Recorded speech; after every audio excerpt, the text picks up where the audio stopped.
Desde el Club Waterpolo Pontevedra queremos mandaros un mensaje de ánimo y deciros que de esta lucha contra el coronavirus saldremos todos más fuertes. Como el ave fénix resurgiremos de nuestras cenizas. ¡Vamos, Pontevedra! Este virus lo ganamos unidos. Ánimo, waterpolistas, volveremos más fuertes que nunca. Juntos vencemos este virus. Ganar es nuestro objetivo. Ahora toca derrotar el coronavirus. Todos juntos lo lograremos. Ánimo, chicos, este partido lo ganamos entre todos.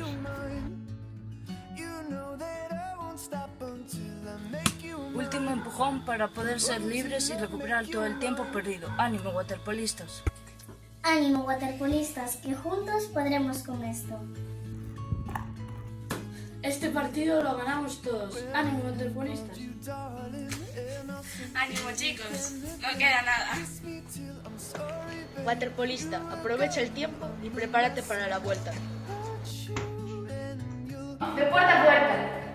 A este virus lo ganamos. Ya falta poco. Quiero volver a entrenar.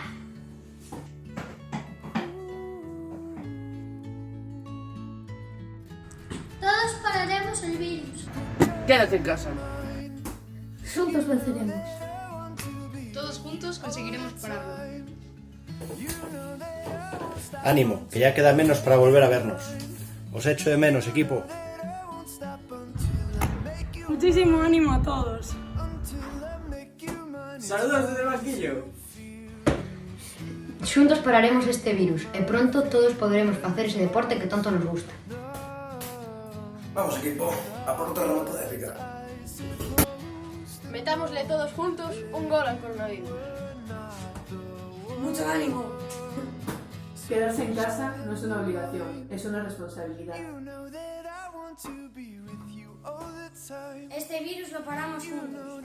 Mantente en forma mientras te quedas en casa. Todos juntos volveremos a jugar a waterpolo. Ánimo, waterpolistas, que todos somos la vacuna para parar este virus. Nos vemos pronto.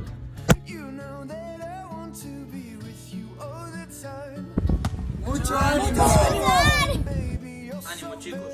Pronto estaremos juntos.